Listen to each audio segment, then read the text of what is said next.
రాష్ట్ర వ్యాప్తంగా కూడా కేవలం తెలుగుదేశం పార్టీకి చంద్రబాబు నాయుడు గారికి ఓటు వేయలేదు అన్న ఒకే ఒక కారణంతో ఒకవైపు కత్తులతో స్వైర విహారం చేస్తున్నారు, మరోవైపు విచ్చలవిడిగా దాడులు చేస్తున్నారు.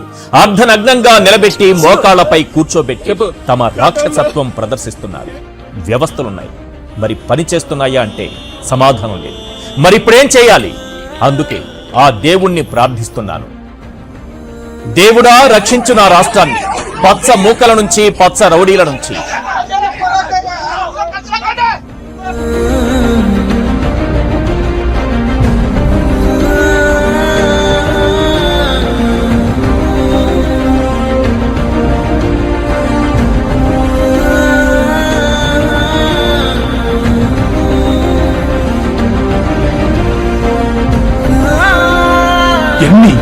ఎన్ని 6 నాలుగు సార్.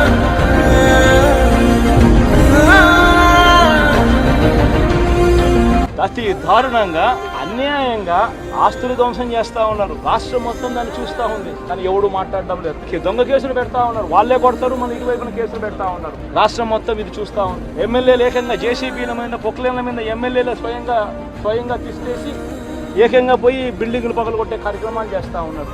ఇంతటి దారుణంగా నిజంగా చేస్తూ ఉన్నారు అని అంటే ఎల్లకాలం ప్రభుత్వం మీది కాదు, ఎల్లకాలం రోజులు మీయే ఉండవు చంద్రబాబు, అని గుర్తుపెట్టి. మీ పాపాలు పండుతూ ఉన్నాయి వేగంగా. ప్రజలు దీన్ని క్షమించని పరిస్థితుల్లోకి వస్తారు. ఖచ్చితంగా మీకు బుద్ధి చెప్పే పరిస్థితులు రోజులు కూడా ఉంటాయి.